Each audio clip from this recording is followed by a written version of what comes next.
Sore, Mbak Rani. Loh, Ya,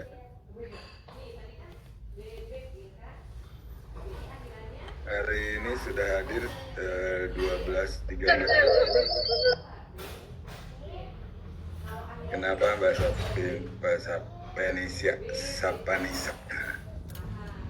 And then Mas Andrew, Ade Ramayadi, Sepita, Warono, Siti Nurkhalisa.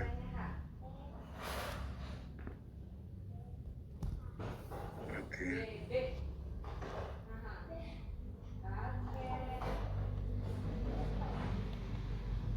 Sambil menunggu teman yang lainnya. Kelas ini ada berapa orang biasanya?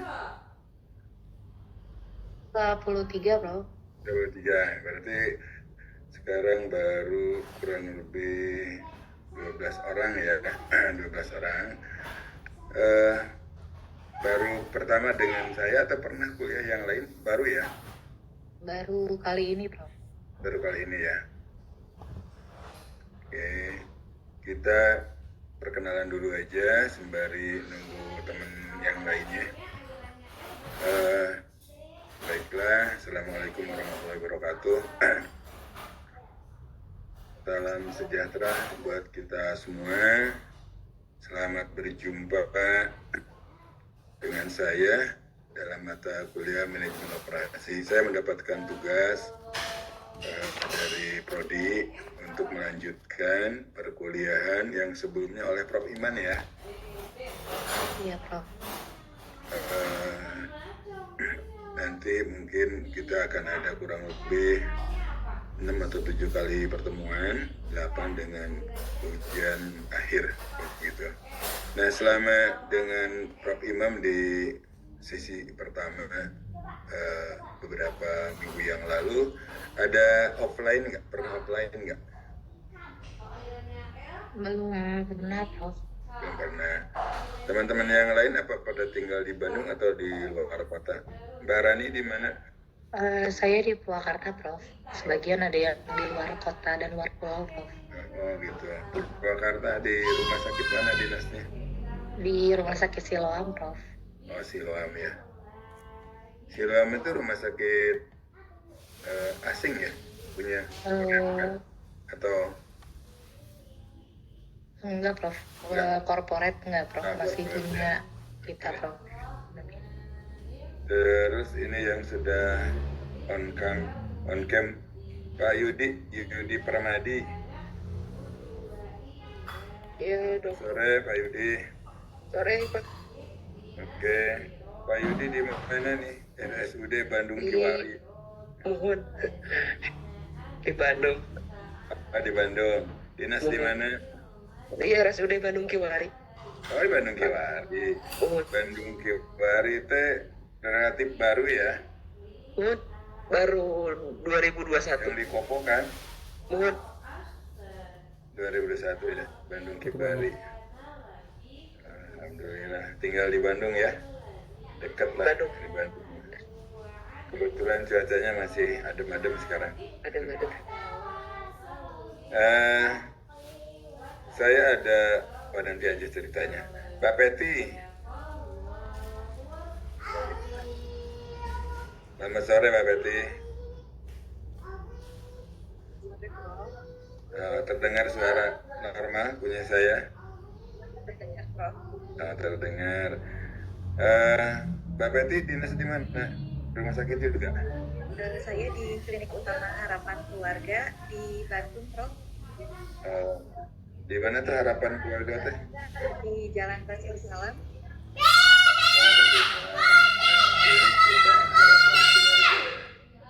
Swasta ya? Iya, swasta. Oke, yang lainnya, Mbak Anissa ada hadir tuh?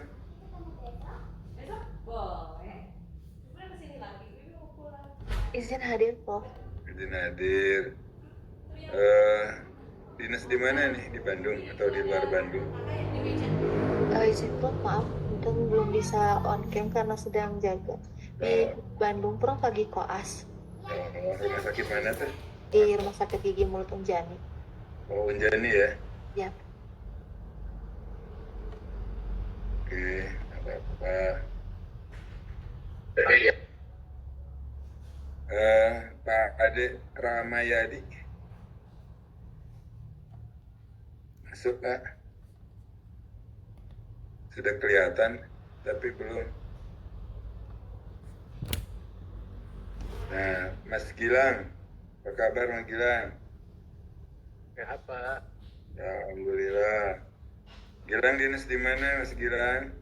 Saya di Bandung, Pak. Di klinik. Klinik mana tuh? Klinik Hitan, di Hitan Karapitan, Pak. Oh, dekat ya.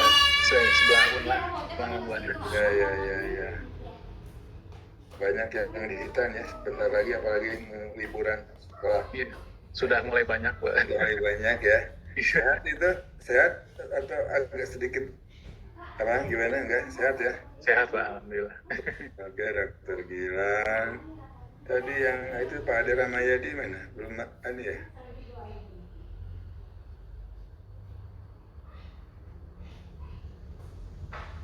Dokter Andrew. Apa kabar?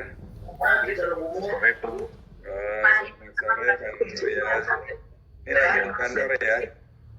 Iya, Pak. Kebetulan masih di kantor. Di mana tuh? Saya di Rumah Sakit Unggul Kasih Medika Bandung, di Bandung Selatan, Taman Kopo Indah. Rumah sakit apa? Unggul Kasih Medika, Pak. Unggul, wah namanya bagus ya. Tapi itu tidak dipakai. Unggul, apa? Unggul Karsa Medika, Pak. Oh, Karsa Medika ya. Masih sama ini, masih barengan sama Universitas Kristen Maranatha, Bro. Oh, bagian dari Maranatha ya. Oke, baik. Ya. Udah tetap di sana ya. Udah ini aja. Udah, Prof. Sudah selamat ya. Udah mulai nyaman. Oke, yang lainnya ada Mas Randi Nicholas nih. Apa kabar Mas Randi? Ya, izin Prof. Izin perkenalkan diri. Ya, Randi dari Manado, Prof. Sekarang di Manado? Enggak? Iya, di Manado, Prof. Wah, di rumah sakit? Saya di Manado. Saya di Rumah Sakit Bayangkara.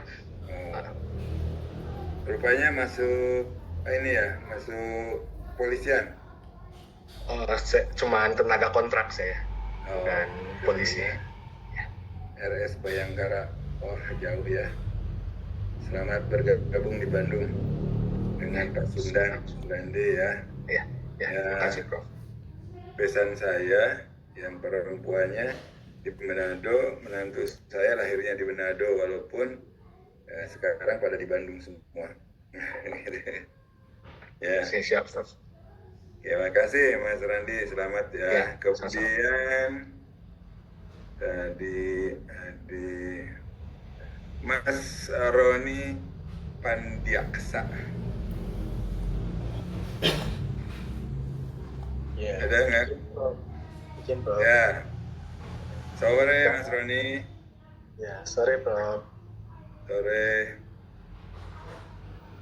Oke, dinas di mana nih? Ya, saya di Rumah Sakit Dr. H.A. Rutin Sulu, Prof. Ciumbuluit. Oh, Cimulit, RS Rutin Sulu ya. Rutin Sulu. Rumah sakit khusus ya? Separuh, Prof. Ya. Khusus paru ya, walaupun kadang-kadang juga untuk yang ini bisa nangani yang lainnya ya. Kalau di Bandung Ya. ya. Oke. Kemudian ini ada Mas Klepi Pratama, dibacanya gimana itu Klepi? Assalamualaikum, selamat sore Prof.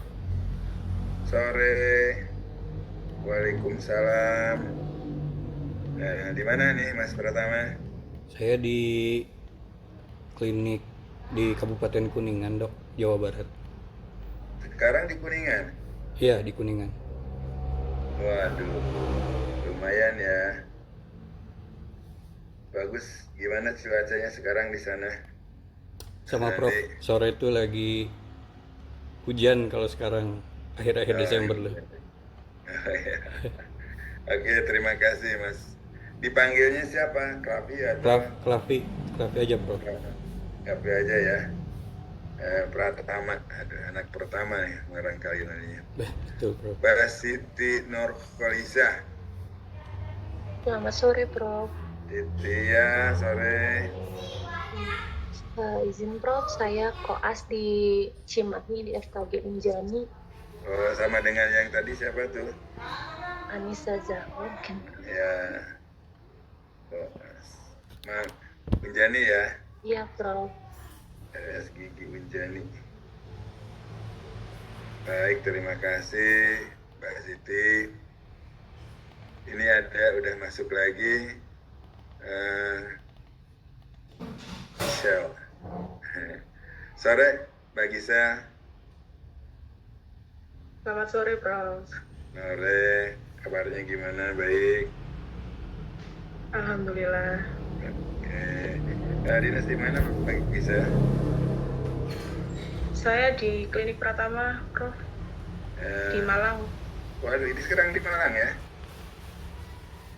Iya, di Malang. Kalau gitu, lumayan ya udah ada 3 yang jauh. Pantesan Gading Martin ninggalin karena jauh di Malang ya, Mbak Gisa. Namanya sama ya, Mbak Gisa. Oke, baik, terima kasih Pak. Kemudian sambil ngabsen aja. Ada Mbak Marcella Jean. Iya, Prof. Apa kabarnya?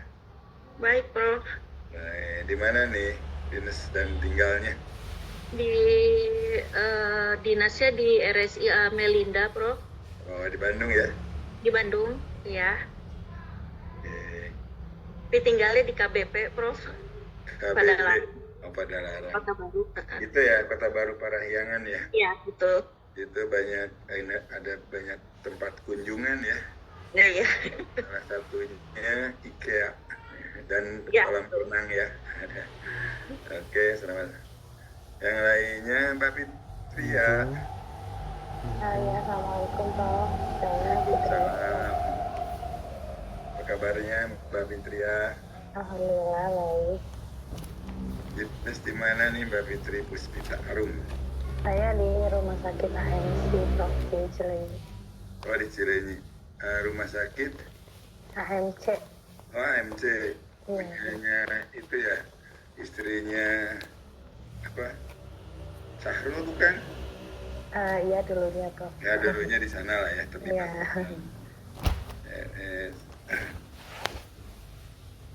Oke, terima kasih Mbak Fitria. Kemudian Mbak Silvana lagi dinas ya? Izin iya, Prof. Oke, di mana nih? Lagi koas, Prof.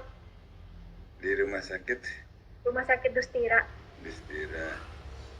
Di kelas apa namanya? Di kelas 29B banyak sekali yang di Dustira tuh. Kemarin. Ya. Oke, makasih Mbak Silvana. Selamat bekerja lah ya. Nah, tadi sekarang udah ada nih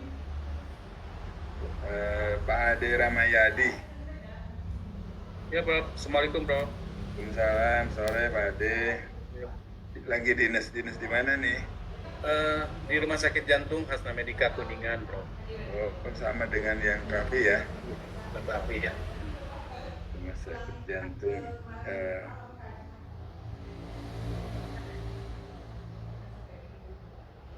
Oke, selamat sore. Masih di dinas ya? Ya, Udah pulang? sudah pulang, Prof. Udah pulang ya? Baik. Ini ada Mas Muhammad. Udah tadi ya? Izin saya, Prof. Ya, belum ya? Iya, belum, Prof. Muhammad Goldi Fikri di mana nih? Masih koas, Prof, di Dustira. Oh, kok asli Distira ya.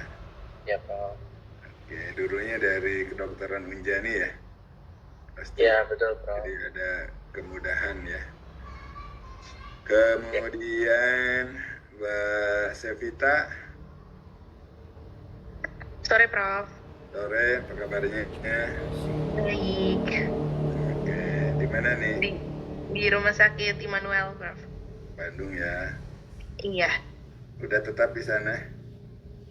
Masih koas. Koas ya. Oke, mudah-mudahan tidak terlalu lama lagi ya. Iya, amin, Prof.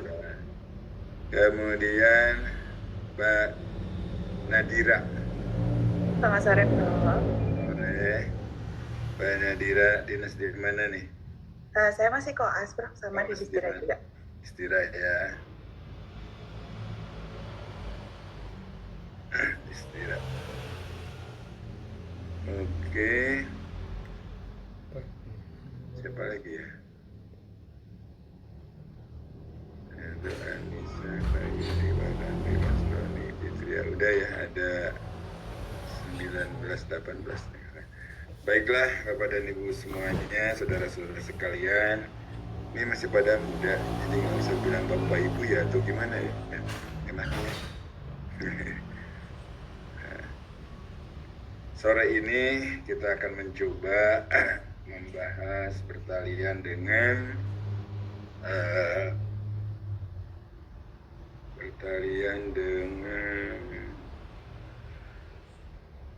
sebentar, kita cek.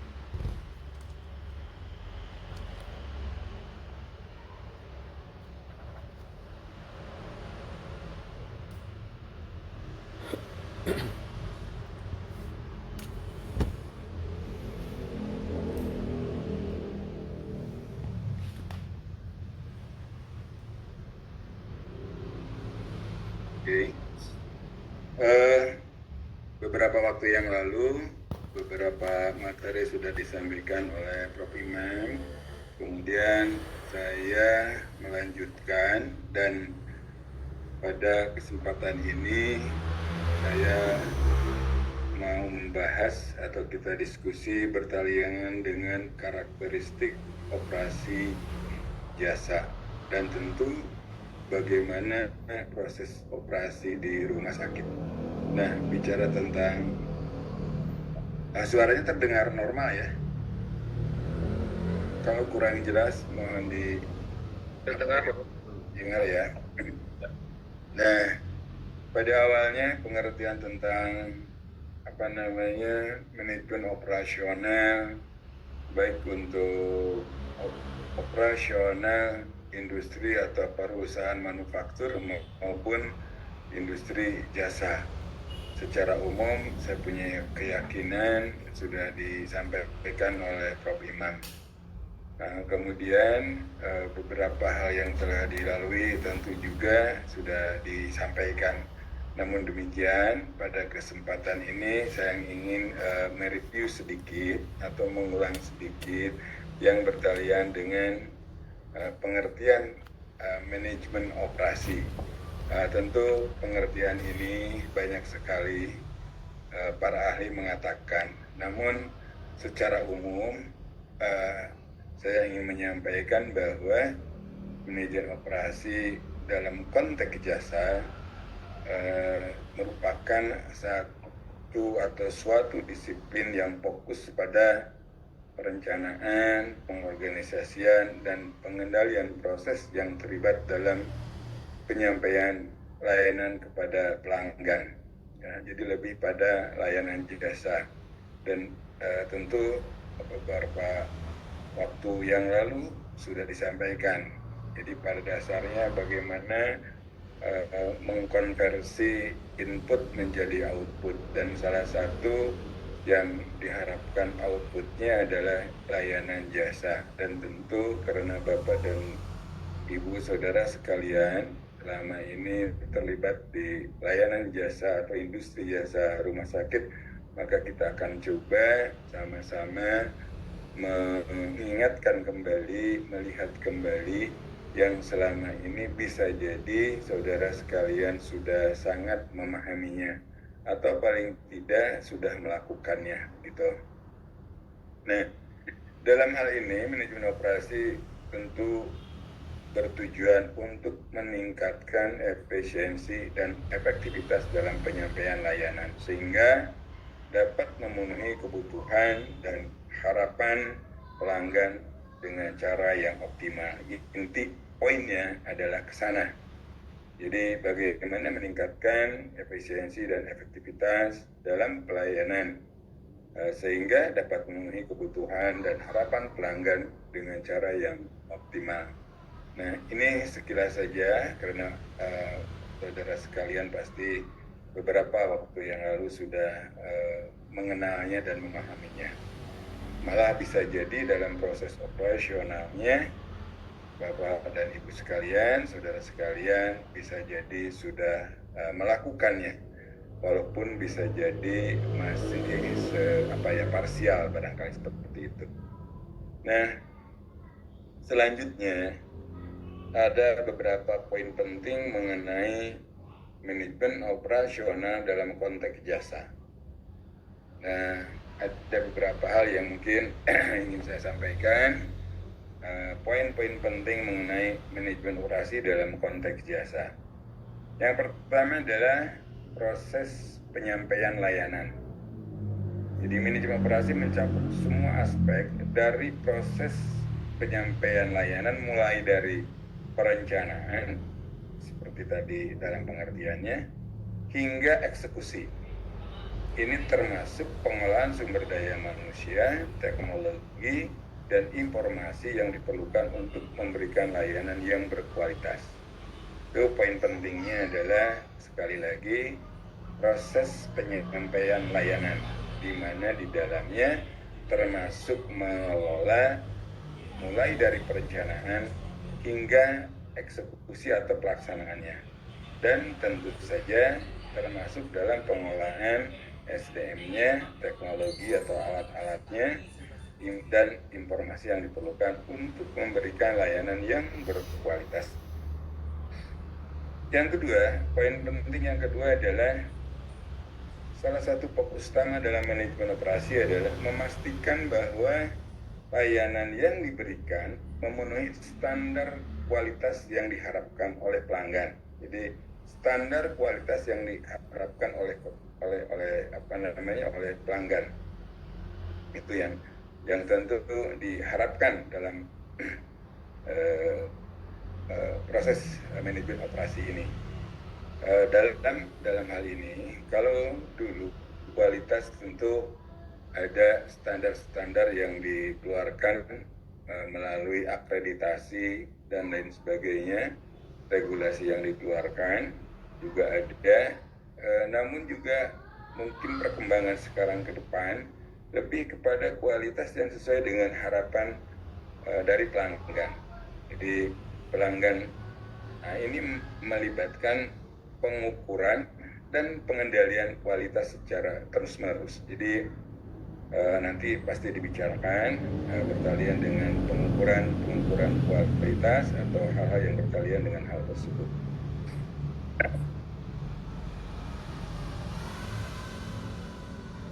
Itu poin yang kedua.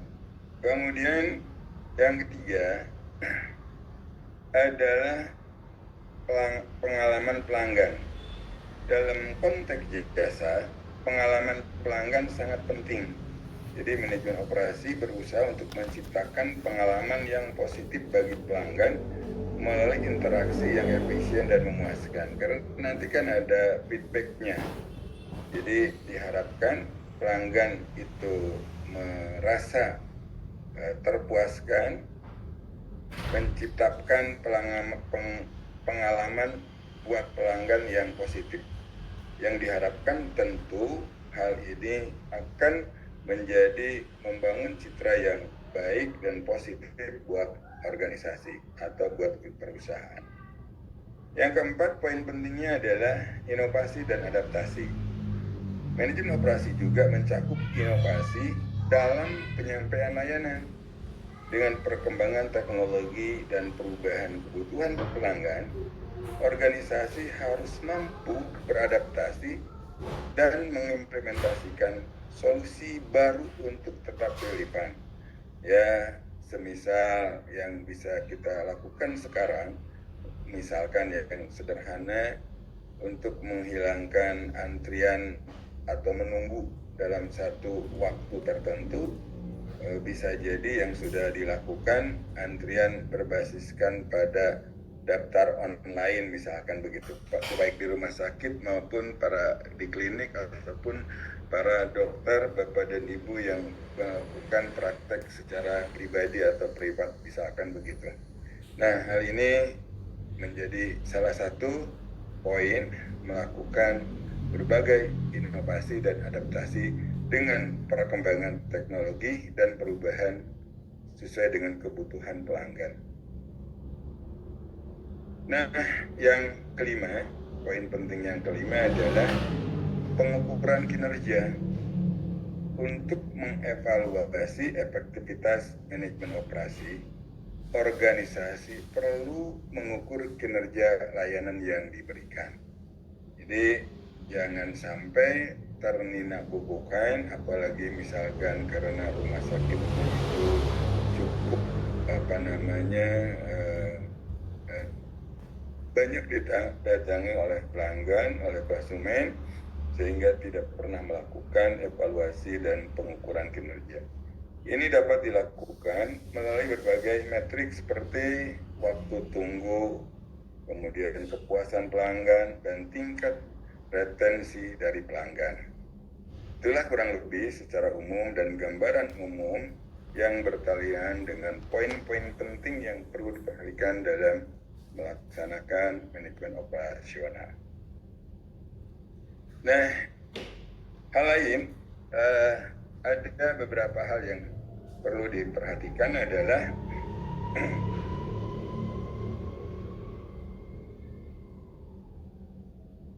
tentang karakteristik ini kelebihan ngetik. Karakteristik operasi jasa. Jadi tadi saya menyampaikan beberapa pengertian yang bertalian dengan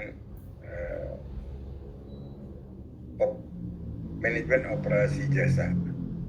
Kemudian kita perhatikan sekarang karakteristik dari operasi jasa.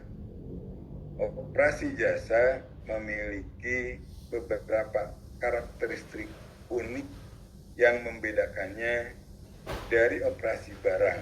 Artinya agak sedikit berbeda dengan operasi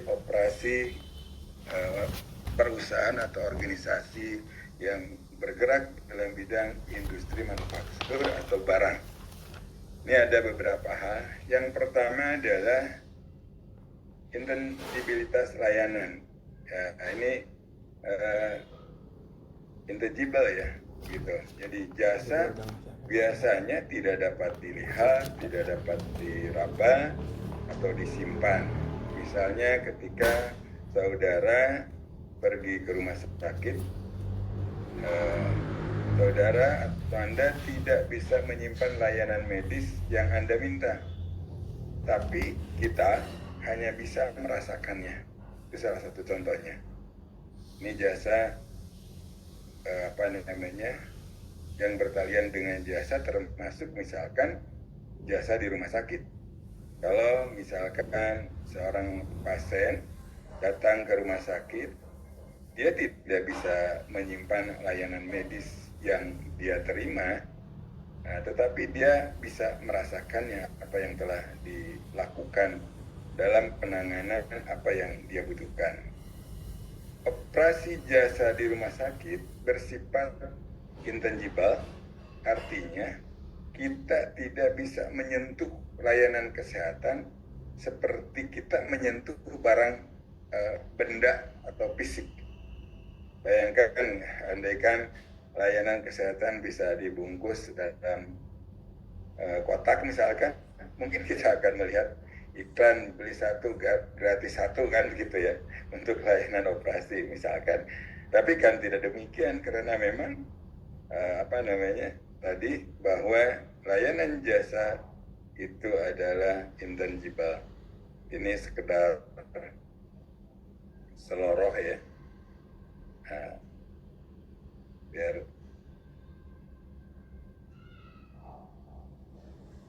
tidak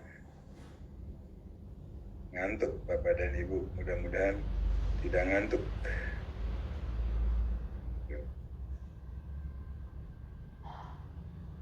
Agar mudah dipahami. Namun kenyataannya kita harus memahami bahwa kualitas layanan sangat tergantung pada pengalaman dan keahlian yang dimiliki oleh tenaga medis. Jadi linier biasanya ya, proses pengalaman dan keahlian yang dimiliki karena berpendidikan yang berjenjang dalam karirnya, pasti itu juga akan berdampak pada kualitas layanan. Itu yang pertama. Jadi karakteristik yang pertama dalam operasi jasa, bahwa produknya intangible, tidak bisa dilihat, tidak bisa diraba, tidak bisa dibungkus lah barangkali seperti itu, tetapi yakin bisa dirasakan. Ini mungkin juga sudah disampaikan sejak awal untuk perbedaan antar industri jasa dan industri manufaktur. Yang kedua, inseparabilitas. Jadi produksi dan konsumsi jasa sering terjadi secara bersamaan. Dalam konteks rumah sakit, pasien menerima layanan medis pada saat yang sama ketika dokter atau perawat memberikan perawatan. Jadi jangan diharap bisa memesan layanan kesehatan seperti memesan pizza ya. Ini perbedaannya dengan karakter dari bukan industri jasa. Nanti coba kita lihat contoh-contoh realnya yang mungkin malah Bapak dan Ibu sudah melakukannya. Jadi karakteristik yang kedua, sekali lagi bertalian dengan produksi dan konsumsi jasa sering terjadi secara bersamaan. Nah, bila dimungkinkan, Bapak dan Ibu tentu hal ini sudah melakukannya, sudah mengalaminya. Nah, coba kita lihat beberapa contohnya nanti. Bagaimana contoh produksi dan konsumsi jasa sering terjadi secara bersamaan.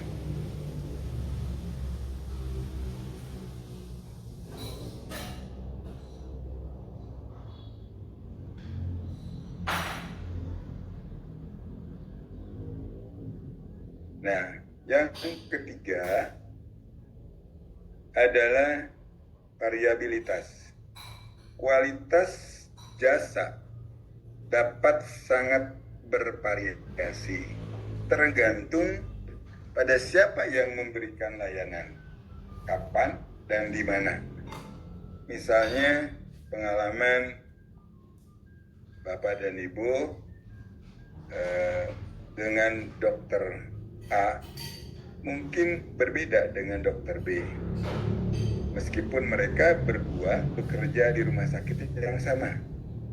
Ini adalah alasan mengapa kita sering mendengar ungkapan dokter yang baik itu seperti bintang film A, misalkan begitu. Tapi tidak semua orang bisa menjadi bintang. Seluruhannya kurang lebih seperti itu. Jadi sekali lagi, kualitas jasa dapat bervariasi tergantung pada siapa yang memberikan layanan, kapan dan di mana. Tadi saya mendengar di antara saudara-saudari sekalian ada yang bekerja atau paling tidak menjadi koas di salah satu rumah sakit yang bersamaan. bisa jadi sekalipun bersama-sama di rumah sakit tersebut, bisa jadi layanan yang diberikan itu diterima oleh pelanggan atau konsumen berbeda, atau paling tidak mendengar di rumah sakit itu ada beberapa tenaga medis, katakanlah dokter, kemudian mendengar dari para pelanggan, mereka ingin ke dokter A karena ke dokter A bla bla bla bla bla. Beda dengan dokter B, kenapa? Karena bla bla bla bla. Nah, ini yang bertalian dengan poin ketiga tentang variabilitas layanan. Karena bertalian dengan kualitas jasa sangat dapat bervariasi, sekalipun tentu kualitas yang diberikan sesuai dengan standar yang ada. Mungkin kelebihannya lebih dari standar yang ada, karena pasti standar minimal baik bertalian dengan regulasi maupun kondisi yang ingin diciptakan oleh organisasi itu sendiri atau oleh rumah sakit itu sendiri. Kemudian yang lainnya adalah reliability layanan. Jasa tidak dapat disimpan untuk digunakan di masa depan. Jika saudara tidak menggunakan slot waktu untuk janji temu misalkan, kemudian slot tersebut hilang. Jadi jika saudara tidak datang ke janji temu, itu seperti membiarkan kue ulang tahun kemudian Anda menjadi basi. Nah, gitu. Jadi kalau kita misalkan pasien janji ini ke dokter praktik jam sekian, pada saat waktunya janji tersebut tidak dipenuhi. Nah, bisa jadi hal itu mengakibatkan seperti hal tadi, tidak bisa diulang kembali. Nah, itu. Jadi layanan kesehatan tidak dapat disimpan. Jika ada slot waktu untuk janji temu yang tidak terisi, maka kesempatan itu hilang selamanya. Seperti makanan yang terbuang, kurang lebih seperti itulah selorohnya. Ini mengharuskan rumah sakit untuk mengelola jadwal dengan efisien agar tidak ada makanan yang terbuang. Jadi penting untuk memahami bagaimana mengoptimalkan waktu dan sumber daya. Itu adalah beberapa poin penting yang perlu dipahami dan dimungkinkan seharusnya bisa dilaksanakan. Hal ini semua tentu oleh Bapak dan Ibu sekalian sudah paling tidak selama ini dijalankan. Nah, ada beberapa contoh kasus misalkan yang bertalian dengan sebelum masuk pada proses operasi rumah sakit, ada beberapa contoh dari 4 poin penting ini. Tadi ada proses layanan atau penyampaian layanan. Mari kita lihat contoh kasus operasi jasa di rumah sakit. Nah, saya bisa bercerita sedikit. Misalkan kasus yang bertalian dengan operasi pengangkatan appendix ya. Appendix itu apa ya? Usus buntu gitu ya? Bukan ya? Ada ya kayak. Saya bukan dokter dan bukan dari tenaga kesehatan. Usus buntu, Prof. Ya, malah saya dari teknik sebetulnya. Oke, misalkan ginilah. Seorang pasien bernama si Fulan begitu. Berusia kurang lebih 25 tahun.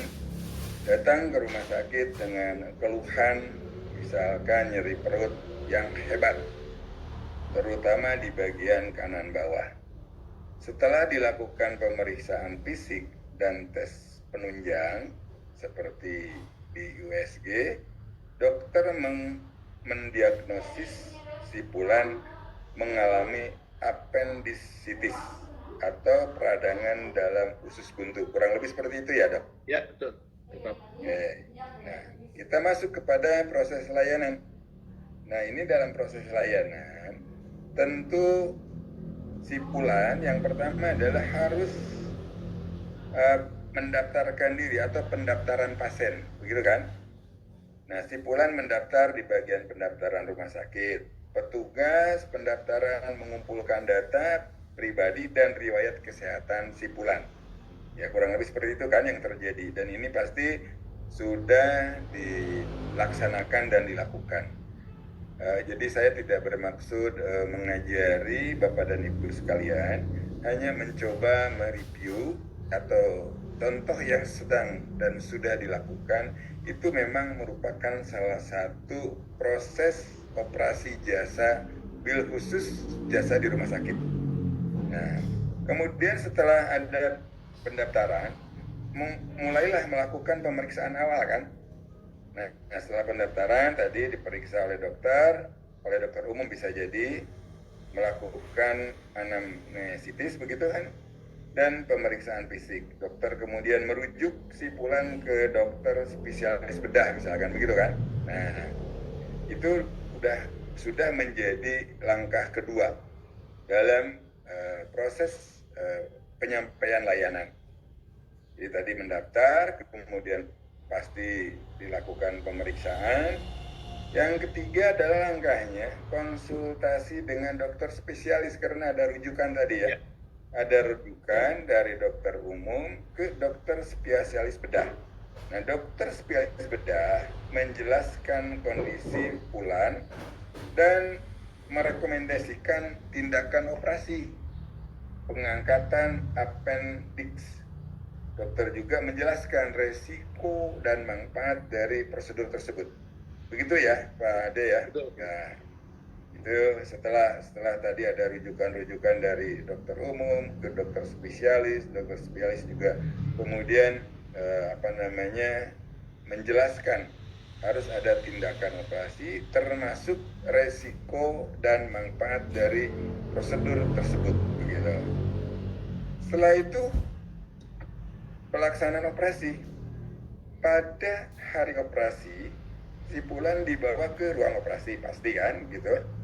Tim medis, nah ini udah masuk tim medis termasuk dokter bedah, anestesiolog dan perawat melakukan prosedur pengangkatan appendix. Operasi berlangsung selama berapa ya? 2 jam barangkali ya, 1-2 jam begitu. Nah, ya 1 jam, 1 sampai 2 jam ya, tergantung beberapa hal yang kondisi dimiliki oleh si pasien ya. Jadi itu berarti sudah langkah yang kelima dalam layanan. Jadi tadi ada mulai dari pendaftaran, pemeriksaan, konsultasi dengan dokter spesialis, persiapan operasi, pelaksanaan operasi. Kemudian yang keenam pemulihan pasca operasi. Setelah operasi, si Pulan dipindahkan ke ruang pemulihan untuk diawasi. Ya, diberikan obat, pereda nyeri, dan antibiotik untuk mencegah infeksi. Begitu ya, biasanya. Tentu Bapak-Bapak sudah lebih paham lah daripada saya kan begitu. Atau kalau yang koas, tapi paling tidak prosedur ini pasti sudah tahu. Nah, selanjutnya setelah dimasukkan kepada ruang pemulihan, ada rawat inap kan gitu ya. Si Pulan dirawat bisa jadi mungkin 2-3 hari atau 1-2 hari. Bukan. Atau mungkin Sumbu, ya betul-betul cuma 1 hari. Nah, untuk pemantauan lebih lanjut, selama masa ini perawat memberikan perawatan dan informasi tentang perawatan luka pasca operasi. Nah, pasti seperti itu. Nah, ini proses penyampaian layanan dalam proses operasi jasa bil khusus di rumah sakit kan gitu.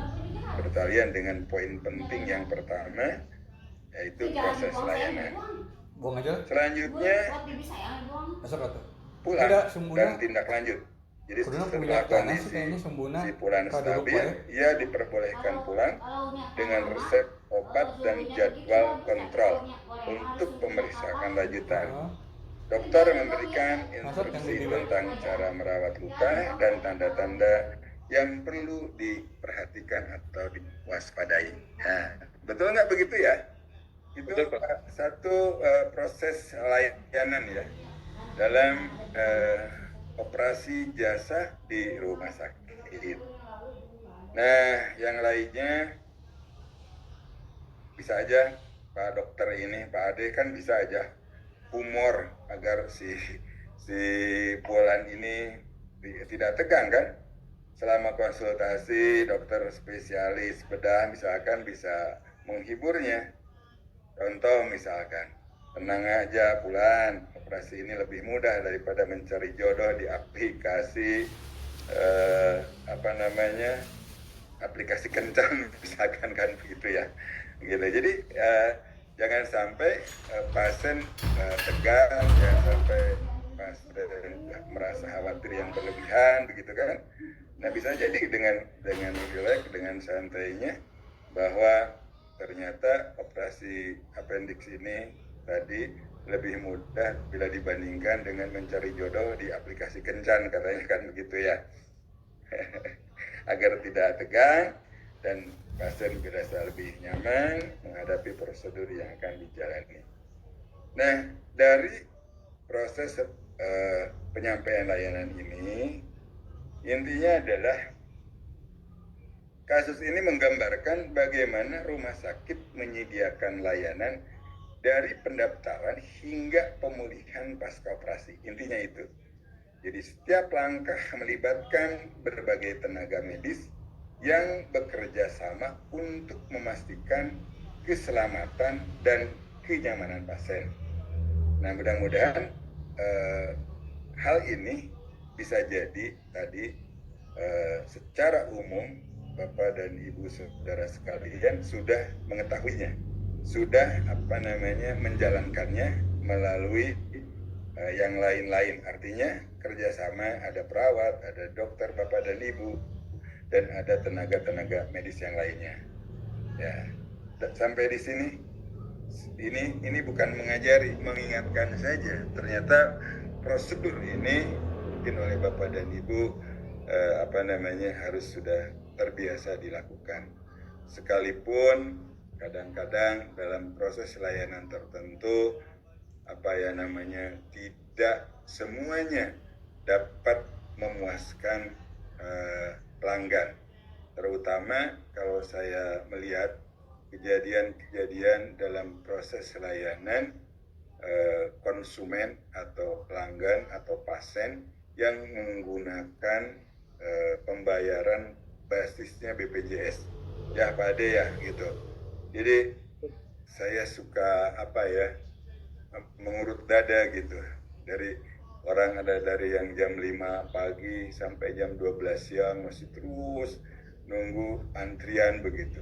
Dan setelah itu nanti baru bisa lagi setelah seminggu atau 2 minggu. Nah begitu. Nah ini juga barangkali menjadi perhatian serius oleh siapapun yang bertalian dengan persoalan kesehatan masyarakat gitu.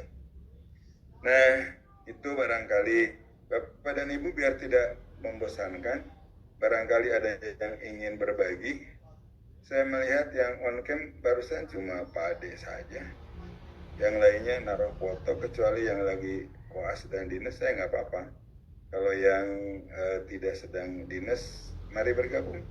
Agar nyaman lah, baik buat Bapak, buat saya, buat semuanya, begitu.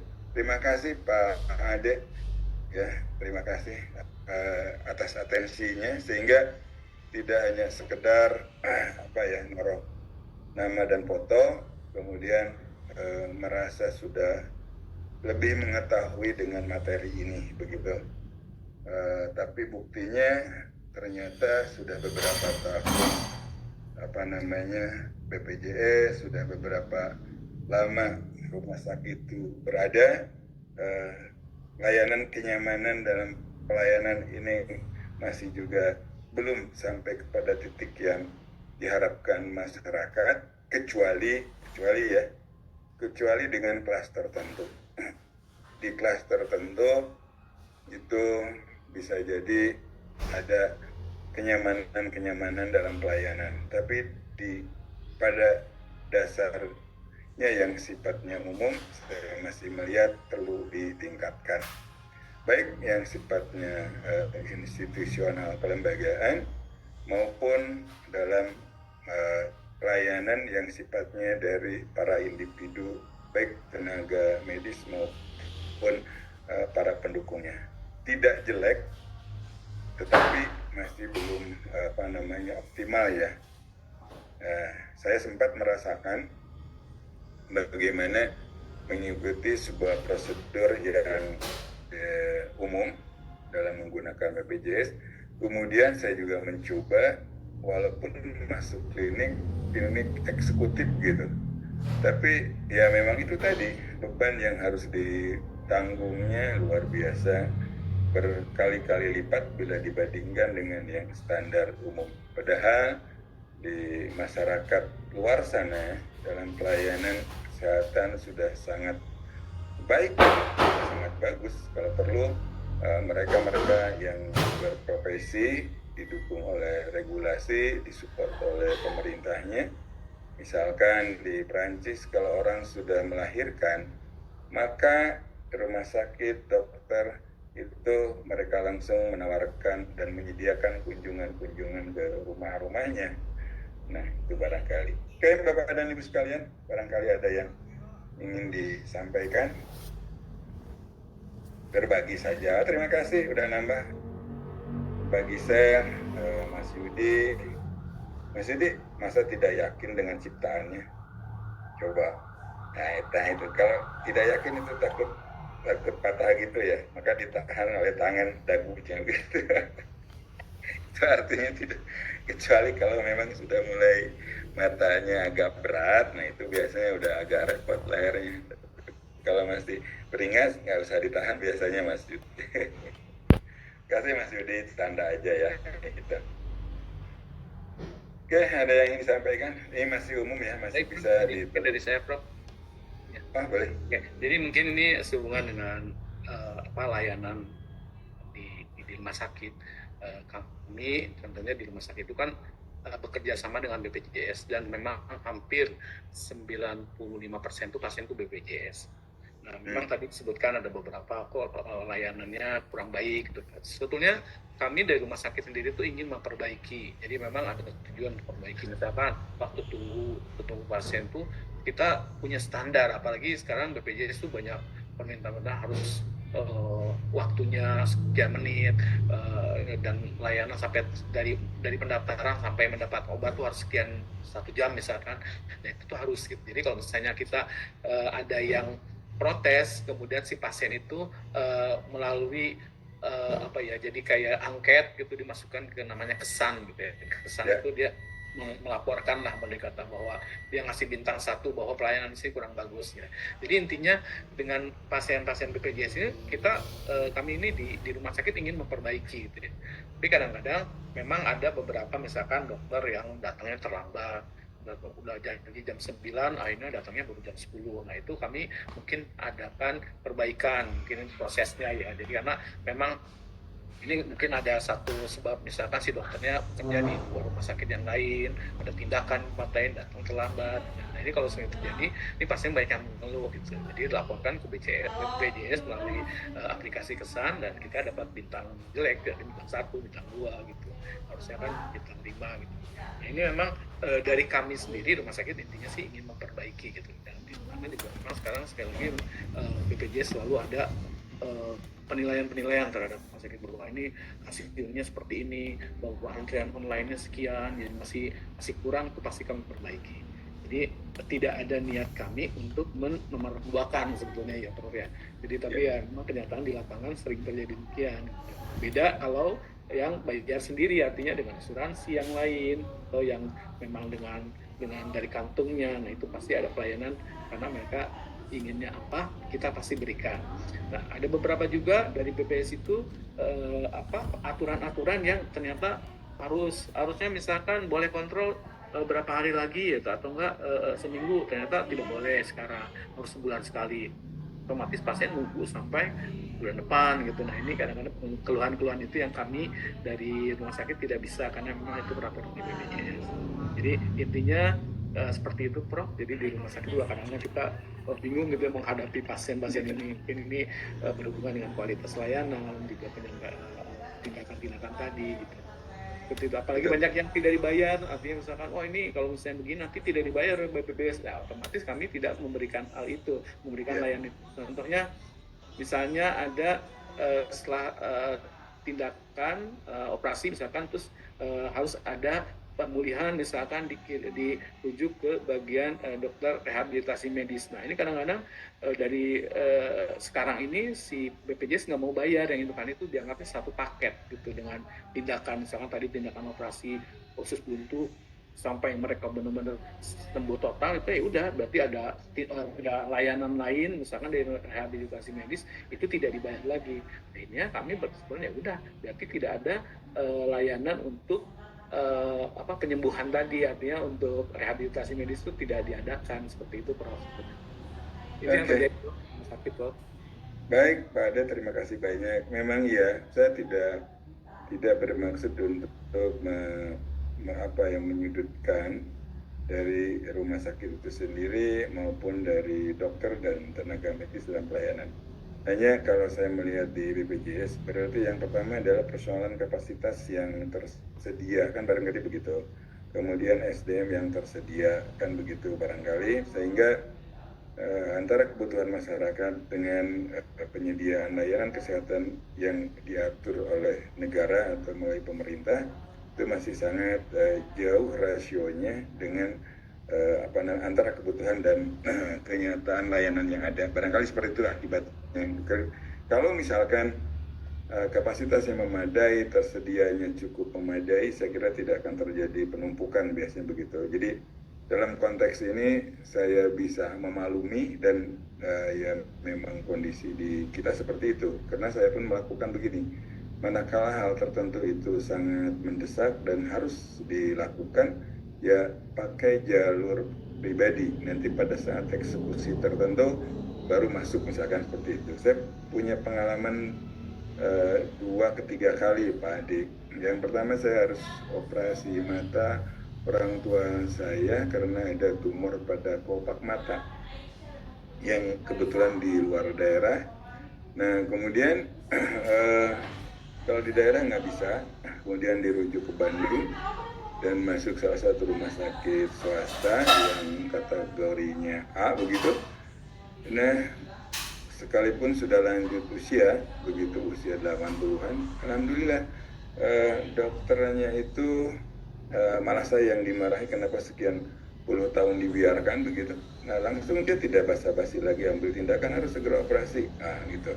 Nah, untuk mempercepat proses-proses pemeriksaan yang sifatnya tidak terlalu memakan waktu, itu saya lewat ininya aja, lewat pribadi begitu. Nah eksekusinya lewat BPJS, jadi akhirnya bisa dilakukan. Nah pengalaman yang lainnya adalah karena melihat itu kasihannya banyak sekali, bagaimana bangsa ini, itu pikiran-pikiran yang ada pada benak kami. Tetapi pada umumnya rumah sakit juga karena mengkuang regulasi yang ada, kemudian juga rumah sakit pasti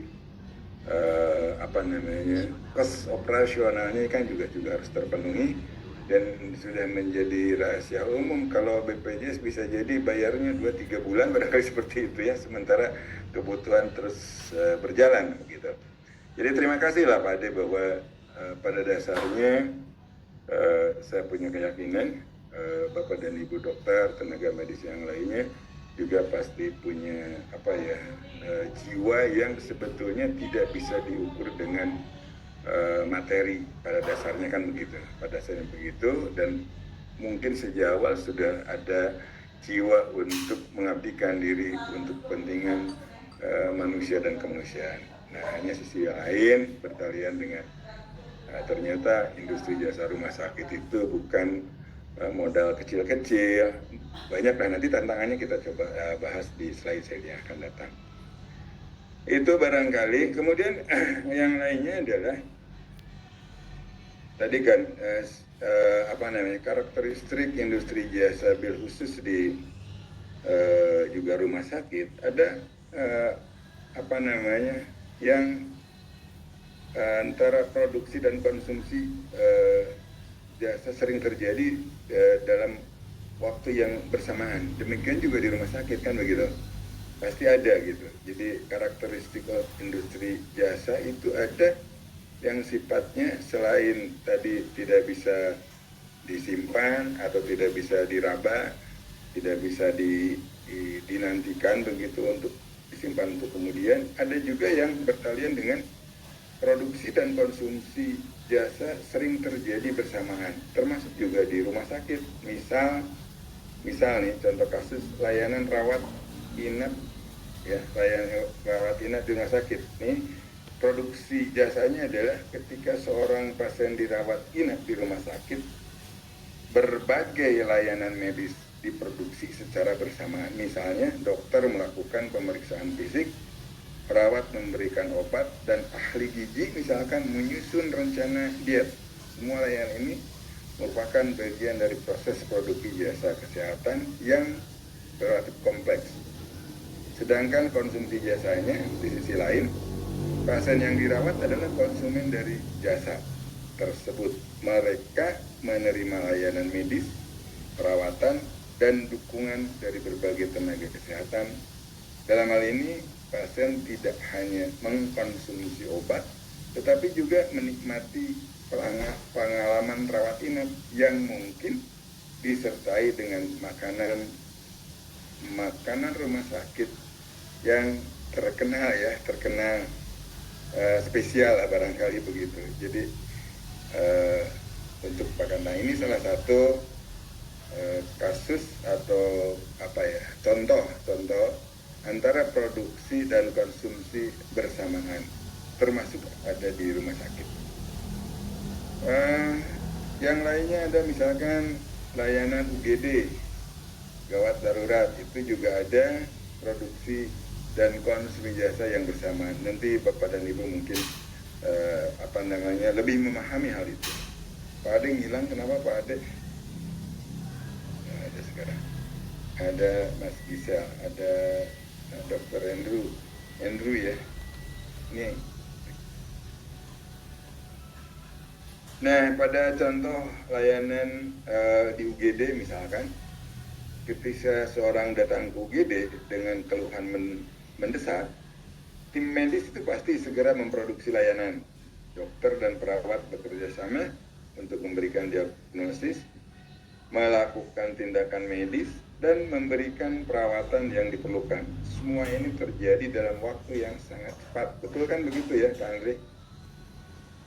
Kemudian seperti ya karena cepat aja, tetapi dengan lebih banyak alat medis dan sedikit kecepatan. Jadi kecepatannya lebih khusus ya kalau di UGD itu biasanya. Saya juga punya pengalaman karena seseorang mengalami sesuatu yang menyakitkan, kemudian sampai pingsan, kemudian langsung dibawa ke UGD, langsung ditangani lebih cepat daripada kita masuk melalui yang umum. Nah, ini juga salah satu hal yang bersamaan antara produk jasa dan konsumsi jasa begitu. Pasien yang datang ke UGD adalah konsumen dari layanan tersebut. Mereka membutuhkan perawatan segera dan berharap untuk mendapatkan hasil yang cepat dan efektif. Dalam situasi ini tentu pasien mungkin merasa seperti bintang film ya Pak. Ya, bagi saya yang sedang dalam adegan dramatis berharap untuk mendapatkan perhatian penuh dari tenaga-tenaga yang ada pada UGD tersebut, atau dari tim medis yang pasti itu juga sangat sibuk. Itu beberapa contoh yang bertalian antara produk dan konsumsi bersamaan gitu. Jadi itulah barangkali beberapa contoh, tetapi pada dasarnya kita dari cerita tadi, dari apa yang saya contohkan, dapat melihat bahwa produksi dan konsumsi jasa kesehatan di rumah sakit terjadi secara bersamaan. Tim medis memproduksi layanan, sementara pasien mengkonsumsinya. Ini adalah simbiosis yang penting dalam dunia kesehatan, di mana setiap tindakan medis adalah bagian dari pengalaman yang lebih besar. Semoga ini Bapak dan Ibu sekalian, karena memang kesehariannya di rumah sakit, tentu hal ini sudah tidak aneh lagi ya, gitu. Yang lainnya ada tadi dari 4 poin, 2 poin lagi adalah kualitas jasa yang bervariasi.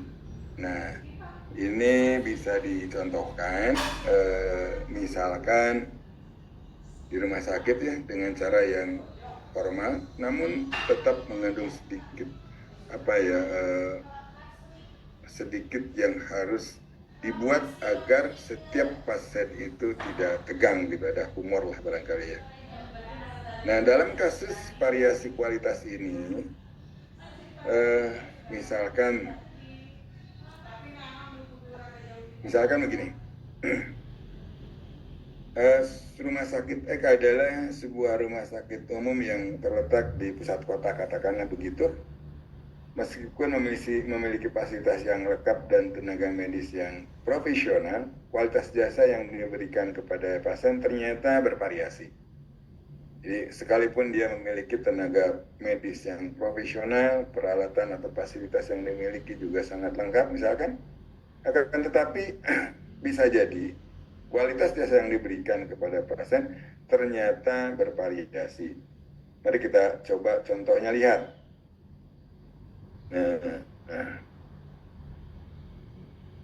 Misalkan pelayanan pendaftaran, pada suatu hari seorang pasien tadi bernama si Fulan datang untuk mendaftar. Di satu sisi ada petugas pendaftaran yang sangat ramah dan cepat, sehingga si Fulan merasa seperti raja yang baru saja tiba di kerajaannya. Namun di sisi yang lain, bisa jadi, ini contoh aja, ada petugas yang tampak seperti baru saja bangun tidur misalkan, dan menganggap bahwa selamat pagi adalah ungkapan yang terlalu berlebihan misalkan. Akibatnya si Fulan merasa seperti sedang mendaftar di sebuah labirin yang tidak ada ujungnya, misalkan seperti itu. Nah, yang kedua adalah kualitas perawatan.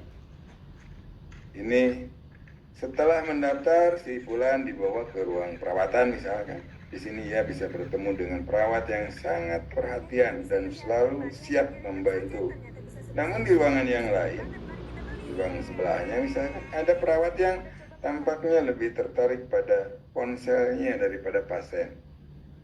Misalkan begitu, ini hanya cerita saja. Nah, ketika si Fulan meminta air, perawat tersebut menjawab air.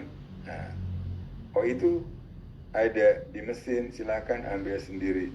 Si Fulan pun berpikir, apakah saya di rumah sakit atau di acara reality show begitu. Nah, hal-hal yang sekelihatannya bisa jadi dianggap sepele. Tetapi bagi konsumen, dalam hal ini pasien, bisa jadi hal itu memperburuk keadaan dirinya, karena bisa jadi jiwa dan mentalnya sedikit saja terganggu. Nah, yang lainnya adalah seperti saya tadi katakan, waktu tunggu.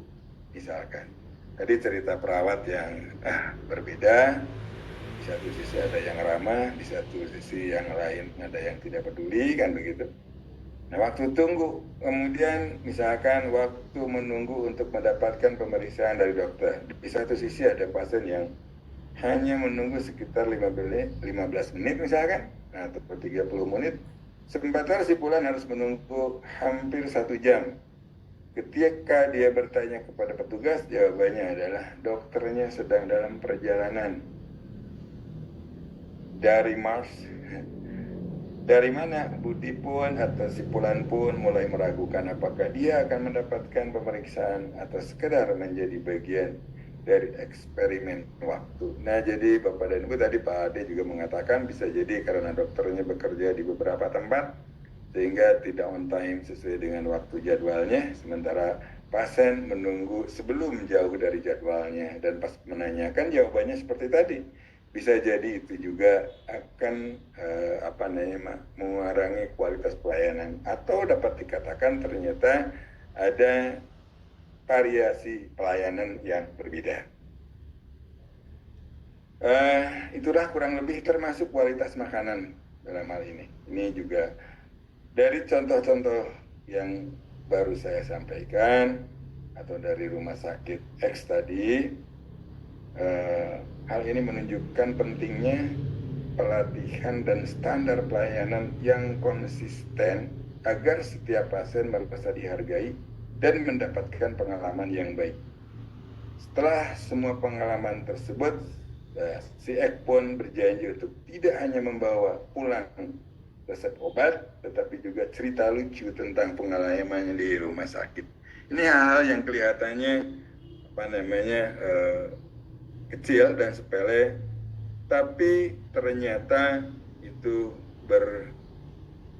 berdampak pada ingatan pasien itu cukup panjang dan bisa bercerita panjang pula pada kolega, saudara, dan masyarakat yang lainnya.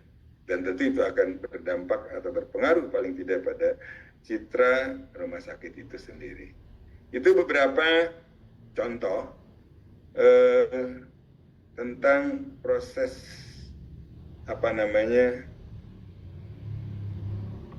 operasi jasa di rumah sakit khususnya.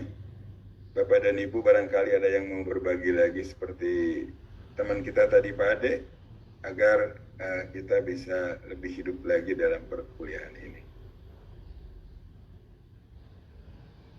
Mangga Pak Andre.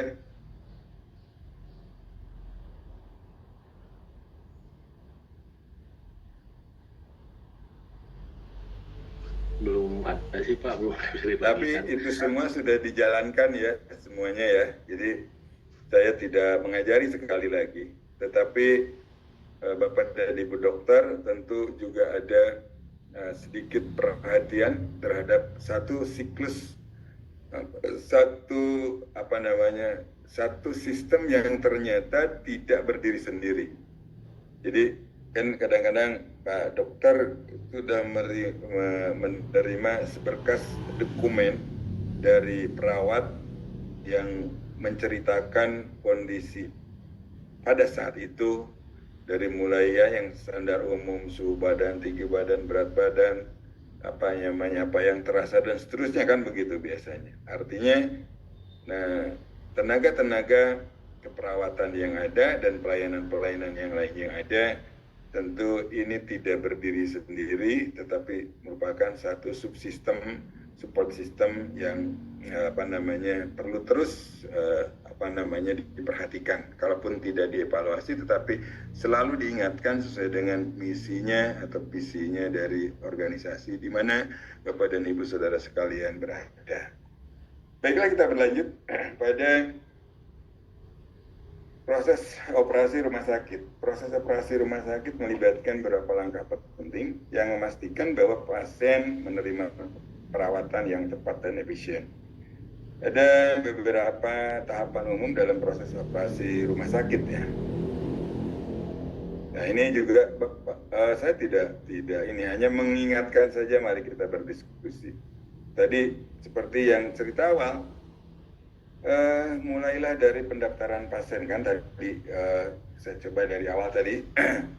Proses dimulai dengan pendaftaran pasien di mana informasi dasar dikumpulkan. Ini adalah langkah pertama yang penting, karena tanpa pendaftaran tentu pasien mungkin hanya akan menjadi pengunjung yang bingung di rumah sakit.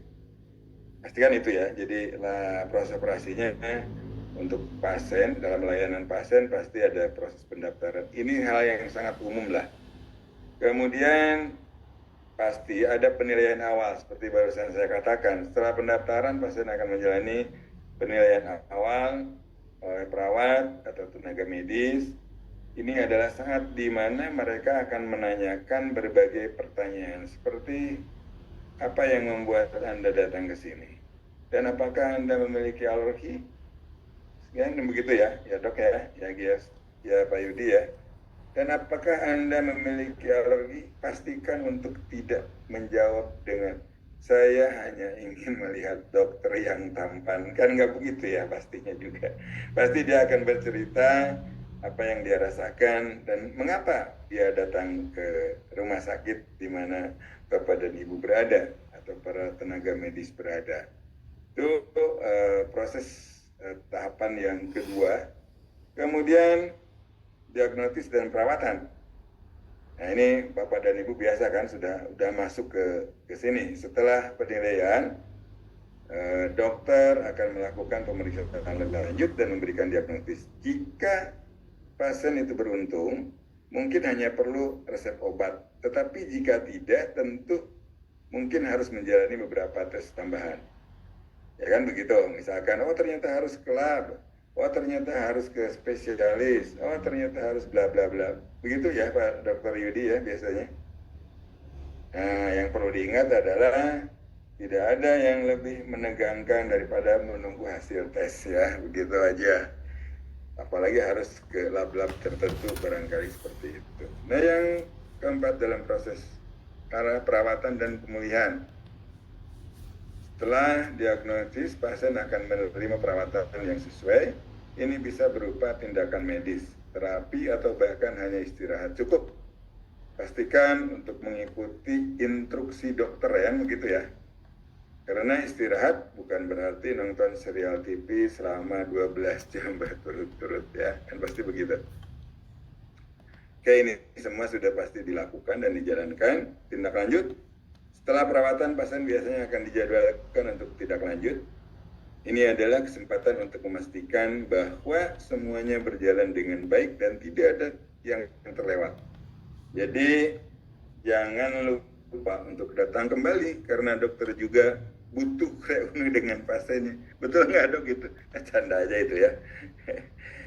Artinya, kalau ada hal yang harus ditindaklanjuti, berarti nanti pasien perlu kontrol kembali.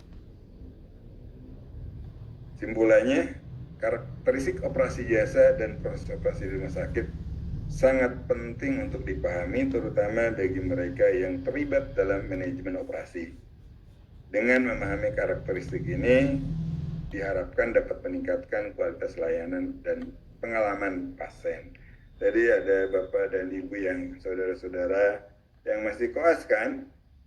Nah, ini harus dipahami yang masih koas-koas atau yang sudah memang jadi tenaga tetap di sana juga tentu perlu terus ditingkatkan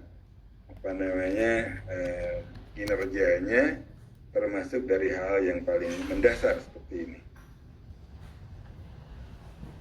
Nah, proses operasi yang baik seperti apa? Ini secara teori ya, tentu akan sangat disesuaikan dengan kondisi di mana rumah sakit itu berada. Mari kita bahas karakteristik proses operasi rumah sakit yang baik dengan cara yang informatif dan sedikit humoris, katakanlah begitu. Yang pertama adalah berkalian dengan efisiensi waktu. Proses operasi yang baik harus mampu meminimalkan waktu tunggu pasien. Ini yang harus diperhatikan sungguh-sungguh.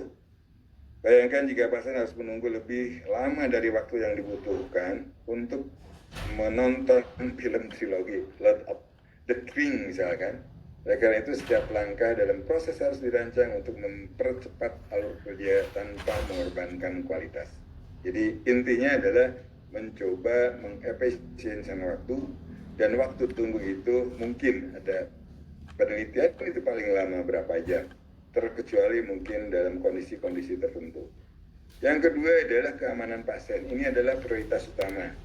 Proses operasi harus dipastikan bahwa semua prosedur dilakukan dengan standar keamanan yang tinggi. Kita tidak ingin pasien merasa seperti mereka sedang berada di film horor. Pastikan semua alat steril dan semua langkah diikuti dengan cermat. Nah, ini mah Pak dokter sendiri sudah pastilah mengikutinya ya, keamanan pasien. Komunikasi yang efektif. Komunikasi antara tim medis dan pasien sangat penting. Jika dokter dan perawat berbicara seperti mereka sedang berlatih untuk kompetisi, pas tes tawakar, Misalkan bisa jadi pasien malah bingung, pastikan informasi disampaikan dengan jelas dan mudah dipahami. Oke, itu yang ketiga. Yang keempat adalah keterlibatan pasien. Nah ini, pasien harus merasa terlibat dalam proses pengobatan mereka. Ini bukan hanya tentang apa yang akan dilakukan, tetapi juga apa yang Anda rasakan tentang itu. Seperti dalam sebuah acara reality show, pasien harus merasa bahwa mereka adalah bintang utama dalam menjalankan kesehatan mereka. A12 bersama 313 prajurit klaim akan Bapak dan Ibu sudah biasa ya menanggulanginya. Penggunaan teknologi, memanfaatkan teknologi modern dapat meningkatkan efisiensi dan akurasi. Bayangkan jika semua catatan medis seperti zaman dulu lagi ditulis dengan tangan. Dengan sistem elektronik, semua informasi dapat diakses dengan cepat dan kita bisa menghindari kesalahan yang bisa terjadi akibat tulisan tangan yang sulit dibaca. Nah, tapi pada pinter sekarang, terutama penerjemah resep ya dok, itu udah hafal sekali, sekalipun tulis tangan begitu. Baik, yang keenam adalah kualitas layanan. Pelayanan yang ramah dan profesional sangat penting. Pasien harus merasa seperti mereka sedang dilayani di restoran bintang 5, hotel bintang 5 misalkan begitu. Bukan di kantin sekolah. Senyuman dan sikap positif dari staf dapat membuat perbedaan besar dalam pengalaman pasien. Ya, seperti beberapa waktu yang lalu, 2 bulan yang lalu katakan saya harus mengantar anak saya karena harus memeriksakan lututnya. Pak Yudi, lututnya itu kena putus ligamennya dari kegiatan berolahraga begitu. Nah, hasil MRI memang putus dan harus diambil tindakan. Tetapi kan sebelumnya konsultasi sebelum ketahuan putus banget itu 2 jalur BPJS ternyata di suatu tempat dokternya itu hanya ada satu hari tertentu saja dengan waktu yang sangat relatif pendek lah begitu. Kemudian akhirnya karena ingin cepat bisa ditangani, ya tadi pakai jalur eksekutif itu. Dokternya sama itu, tapi di eksekutif ada. Kalau di BPJS waktunya sangat terbatas. Nah kalau di situ bebas, waktunya panjang, layaninya sama dan bisa lebih baik begitu. Nah jadi yang diharapkan adalah baik jalur apapun kualitas layanannya harus tetap profesional, walaupun bisa jadi waktunya sangat terbatas. Artinya saya mengerti ada beberapa hal yang memang barangkali di layanan tertentu akan lebih baik dari sisi waktu misalkan begitu. Nah tentu dalam hal ini kualitas layanan yang diberikan memang cukup lebih dari standar yang umumnya lah barangkali seperti itu. Yang lainnya adalah terakhir, monitoring dan evaluasi. Proses operasi yang baik harus memiliki sistem untuk memantau dan mengevaluasi hasil. Seperti dalam pertandingan olahraga lah, kita perlu tahu apakah strategi kita berhasil atau perlu diperbaiki. Dengan evaluasi yang tepat, kita bisa terus meningkatkan kualitas layanan. Nah ini jangan sampai karena rumah sakit, dokter merasa laku, tidak ada evaluasi yang dilakukan atas kerja-kinerja sebelumnya. Padahal barangkali masih terus perlu ditingkatkan. Yang ke-8 adalah fleksibilitas. Situasi di rumah sakit bisa berubah dengan cepat. Proses operasi yang baik harus mampu beradaptasi dengan perubahan.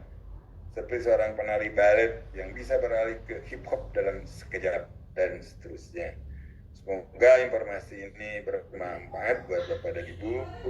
Sekali lagi, tidak mengajari, mengingatkan saja, mereview apa yang selama ini bisa jadi sudah dilakukan oleh Bapak dan Ibu sekalian.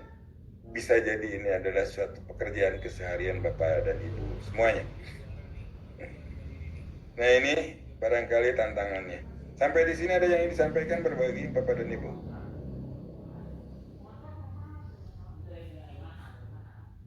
Belum ya? Tapi ini perlu terus disampaikan, diingatkan pada Bapak dan Ibu atau kita beralih pada yang lainnya. Pak Ade, terima kasih ya, Nagen. Nah, ini yang penting mungkin tantangan manajemen operasi jasa. Nah, jadi mungkin ini lebih apa ya, menarik sekalipun bisa jadi sudah dipahami. Manajemen operasi jasa memiliki tantangan yang unik dan menarik, yang seringkali berbeda dari manajemen operasi di sektor manufaktur.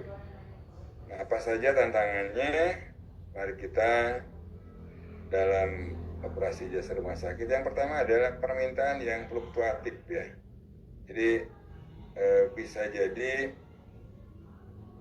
rumah sakit seringkali menghadapi, ini betul atau enggak Bapak dan Ibu yang merasakan, lonjakan permintaan yang tidak terduga, seperti saat terjadi wabah misalkan ya, atau kecelakaan massal misalkan.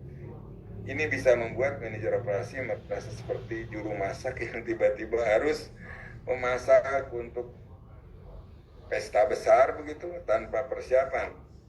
Membayangkan tiba-tiba semua pasien datang dan Anda hanya memiliki, sebut saja satu panci besar. Mungkin pengalaman Bapak dan Ibu kemarin waktu kita ada wabah ya, tiba-tiba luar biasa lonjakannya. Atau di musim-musim tertentu, atau di waktu-waktu tertentu. Jadi sekalipun mungkin dalam kondisi normal fluktuasi ini terjadi, tetapi tidak terlalu ekstrim misalkan bisa jadi. Tetapi apakah betul ada permintaan yang fluktuatif yang tidak bisa atau sangat sulit diperkirakan? Betul nggak ya? Ini apakah betul dalam merupakan sebuah tantangan begitu? Betul bro. Oke, jadi sehingga tidak bisa misalkan manajemen tidak bisa mengambil sebuah keputusan perencanaan ke depan akan seperti apa. Artinya perencanaan yang pasti, nah gitu. Kecuali standar umum misalkan dari jenjang rumah sakitnya ke D atau dari D ke B dan seterusnya, barangkali seperti itu. Tapi kalau basisnya pada permintaan bisa jadi agak sedikit kepastiannya baru bisa mendekati, misalkan merancang berapa banyak tempat tidur atau kamar yang harus disediakan dalam kurun waktu 3-4 tahun ke depan misalkan begitu. Nah, ini salah satu tantangannya. Di antaranya adalah karena permintaan yang fluktuatif. Tantangan, tapi bukan tidak ada peluangnya sangat besar. Sumber daya manusia, mengelola tenaga medis dan staf lainnya adalah tantangan tersendiri. Staf medis yang seringkali bekerja dalam kondisi yang sangat menekan. Betul kan? Bisa terjadi seperti itu kan? Kemudian, tapi kalau turnover karyawan bisa jadi sangat tinggi kalau kondisi pekerjaan itu sangat menekan. Tapi kalau misalkan kondisi pekerjaannya tidak menekan, bisa jadi turnover juga rendah. Nah, tetapi pada umumnya mengelola sumber daya manusia itu memang butuh seninya tersendiri. Ini seperti mencoba menjaga kebun bunga tetap indah, tetapi setiap kali Anda menanam bunga, ada saja yang layu sebelum waktunya. Bisa jadi kan seperti itu ya. Oke, yang kedua ada tadi sumber daya manusia. Bisa jadi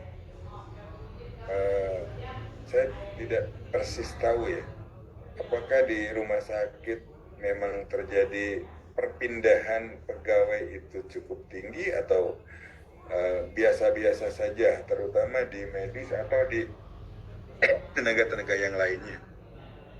Barangkali seperti itu. Tapi dari riset yang ada, ya ternyata SDM ini memang menjadi sebuah tantangan yang perlu dikelola dengan baik, karena SDM itu bukan hanya faktor produksi seperti halnya robot, seperti halnya mesin, karena SDM ini adalah juga punya rasa, adalah manusia yang juga tadi bukan robot, bukan mesin yang bisa diperintahkan kapan saja, di mana saja, berapa lama bekerja, nggak ada masalah. Tapi kalau manusia tentu tidak seperti itu. Yang ketiga adalah kembali kepada kualitas layanan. Menjaga kualitas layanan sambil memenuhi kebutuhan pasien adalah tantangan yang kompleks. Pasien mengharapkan perawatan yang cepat dan berkualitas, tetapi terkadang waktu tunggu bisa membuat mereka merasa seperti menunggu giliran di antrian bioskop untuk film yang sudah tayang lama, misalkan seperti itu. Oke, yang ketiga kualitas layanan. Yang keempat adalah teknologi dan inovasi. Dengan kemajuan teknologi yang sangat pesat, rumah sakit harus terus beradaptasi. Namun tidak semua staf mungkin siap untuk beralih ke sistem baru. Ini bisa membuat manajer merasa seperti pelatih yang mencoba mengajarkan timnya cara bermain sepak bola dengan bola basket, misalkan begitu. Ini selorohannya saja, Pak Andri, Pak Endro, Pak Ade. Jadi kemajuan pesat teknologi dan inovasi ini di satu sisi menjadi sesuatu yang sangat membantu, tapi di sisi yang lain perlu melakukan hal-hal tertentu, terutama untuk staf-staf yang memang belum memahami tentang teknologi. Artinya harus melakukan pelatihan kembali. Kemudian perlu diperhatikan juga regulasi dan kebijakan. Rumah sakit harus mematuhi berbagai regulasi dan kebijakan yang seringkali berubah. Bisa jadi seperti itu. Ini bisa membuat manajer merasa seperti pemain catur yang harus selalu memikirkan langkah selanjutnya, tetapi papan caturnya terus bergerak, misalkan. Jadi regulasi ini yang mudah-mudahan memang menjadi sebuah fondasi yang dijadikan landasan dalam mengambil berbagai macam kebijakan. Nah, ini pengelolaan biaya. Pengelolaan biaya ini ya tentu sambil tetap memberikan layanan yang berkualitas adalah tantangan yang besar. Mencoba menyeimbangkan anggaran dengan kondisi inputan yang bisa jadi terbatas. Bisa jadi seperti itu. Apalagi dengan model kalau semua harus berbasiskan pada mengandalkan BPJS, misalkan seperti itu. Ada keterlambatan itu baru saya dengar. Tapi yang jelas pengelolaan biaya ini juga perlu perhatian ya. Pengalaman pasien, menciptakan pengalaman pasien yang positif adalah kunci. Tetapi sering kali sulit untuk memenuhi harapan yang tinggi. Pasien ingin merasa diperhatikan dan dihargai, tetapi terkadang mereka merasa seperti bintang film yang harus menunggu di belakang layar sebelum tampil di depan kamera. Ya tadi karena misalkan waktu tunggu misalkan, atau pelayanan yang tidak ramah misalkan, dan lain sebagainya. Nah, simpulannya, manajemen operasi jasa di rumah sakit adalah tugas yang kompleks dan penuh tantangan, namun dengan pendekatan yang tepat, inovasi dan sedikit tantangan ini bisa dapat diatasi. Ingatlah, meskipun situasi bisa menjadi serius, selalu ada ruang untuk senyuman dan tawa di tengah kesibukan. Bapak dan Ibu sekalian, itu barangkali beberapa hal yang bertalian dengan tadi karakteristik operasi jasa dan operasi jasa di rumah sakit. Nah, bagaimana peningkatan kualitas layanan jasa rumah sakit? Tadi kita bahas sedikit yang berbagi saja, hanya tinggal beberapa slide. Yang pertama adalah pelatihan dan pengembangan. Mau tidak mau, pastikan semua staf dari dokter hingga perawat mendapatkan pelatihan yang memadai. Ingat, dokter yang baik adalah dokter yang terus belajar, bukan dokter yang hanya bisa mengingat resep obat dari tahun 90-an misalkan begitu. Mohon maaf dok, jadi Bapak dan Ibu sekarang ya memang satu langkah yang terus harus kita lakukan, bahwa kita harus terus melakukan pelatihan termasuk belajar, baik di terstruktur maupun tidak terstruktur. Yang kedua adalah tadi itu ada pelatihan dan pengembangan. Kemudian satu lagi adalah dari sisi peningkatan sumber daya ya, rekrutmen yang selektif. Jadi pilihlah tenaga medis yang tidak hanya punya kompetensi tetapi juga memiliki empati. Karena siapa yang mau diobati oleh dokter yang lebih mirip robot daripada manusia. Ini percayalah saya pada Bapak dan Ibu, semuanya sejak awal sudah sangat memahami bahwa masuk di kedokteran pilihan yang terbaik dan tentu sudah menyediakan diri untuk pengabdian buat manusia dan kemanusiaan. Jadi, tetapi kalau suatu waktu Bapak dan Ibu menjadi salah satu pimpinan atau pemimpin baik di rumah sakit atau industri jasa yang lainnya, maka jangan lupa tetap melakukan pelatihan dan pengembangan untuk para pegawai karyawan atau mitra kerjanya, dan sekaligus diawali dengan rekrutmen yang selektif. Yang kedua adalah peningkatan infrastruktur dan fasilitas, perbaikan sarana dan prasarana. Yang kedua adalah teknologi medis terkini. Saya sering melihat ya, sekarang terus setiap rumah sakit memperbaharui teknologinya, dan perbaikan sarana ini pastikan fasilitas rumah sakit dalam kondisi baik. Ruang tunggu yang nyaman dan bersih bisa membuat pasien merasa lebih senang. Jangan sampai pasien merasa seperti sedang menunggu bus di terminal yang kumuh, misalkan seperti itu. Kemudian teknologi medis terkini, investasi dalam peralatan medis modern sangat penting. Alat yang canggih bisa membantu diagnosis yang lebih akurat. Ingat, alat yang usang bisa membuat dokter lebih mirip detektif dalam film Noir gitu ya. Apa begitu Pak Andre? Teknologi medis terkini merupakan sebuah investasi yang penting ya. Yang ketiga, ini dalam rangka meningkatkan pelayanan ya. Peningkatan proses pelayanan, sistem antrian yang efisien, pelayanan yang ramah gitu. Seperti apa sistem antrian yang efisien? Implementasikan sistem antrian yang baik agar pasien tidak merasa seperti sedang menunggu giliran di pasar malam misalkan. Bisa jadi menggunakan teknologi untuk mempermudah proses pendaftaran dan antriannya. Sekarang sudah banyak menggunakan ya. Digunakan dengan sistem pendaftaran online, dapat diperkirakan jam nunggunya sekian. Kalau saya dapat nomor sekian, kurang lebih nanti akan bisa masuk pemeriksaan sekian jam sekian misalkan. Artinya sudah bisa mengurangi penumpukan menunggu di lobi-lobi ruang tunggu rumah sakit. Yang keempat adalah pengukuran dan evaluasi kualitas, survei kepuasan pasien misalkan itu. Lakukan survei untuk mengetahui kepuasan pasien, seperti tadi Pak Ade mengatakan, mereka selalu bisa mengisi kuesioner layanan yang sangat baik bintangnya 5, misalkan biasa-biasa aja bintangnya 2 atau 3, tadi kan begitu. Jadi survei untuk mengetahui kepuasan pasien ini bisa menjadi alat yang berguna untuk mengetahui area mana yang perlu diperbaiki.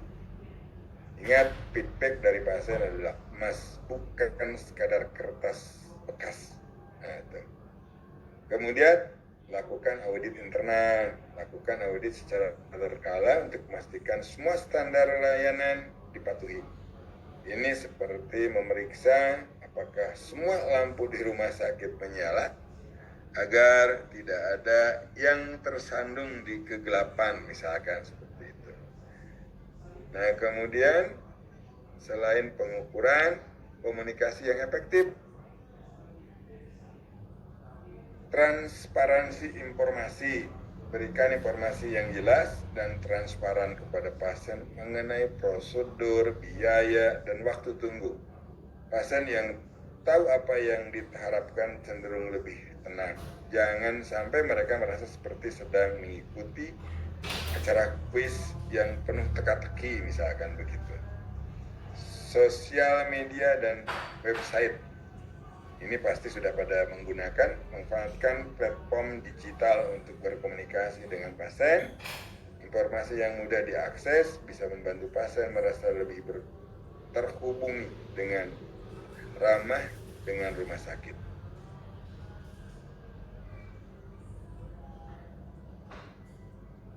Yang keenam, kolaborasi dengan pihak lain. Nah, ini kemitraan dengan institusi lain tentu sangat diperlukan.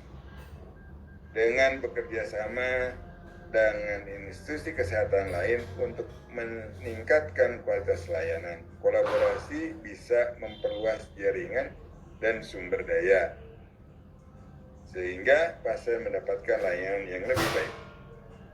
Ingat, 2 kepala lebih baik daripada 1 kepala. Apalagi 1 kepala sudah mulai tidak beruban, tidak berambut ya, misalkan seperti itu. Dengan menerapkan strategi-strategi tersebut, diharapkan kualitas jasa rumah sakit dapat meningkat secara signifikan. Semoga penjelasan ini bermanfaat dan bisa memberikan inspirasi untuk meningkatkan layanan kesehatan di rumah sakit, di mana saudara-saudara pada saat ini bertugas dan mengabdikan diri. Itulah Bapak dan Ibu sekalian yang bisa saya sampaikan pada kesempatan hari ini. Mudah-mudahan kalau ini semua sudah Bapak dan Ibu jalankan, sekali lagi saya hanya mencoba mereview, mengingatkan saja apa yang sedianya Bapak dan Ibu lakukan selama ini. Bisa jadi karena sudah dianggap biasa. Kadang-kadang kalau sudah biasa itu kita agak sedikit menganggap enteng. Kadang-kadang menganggap hal itu tidak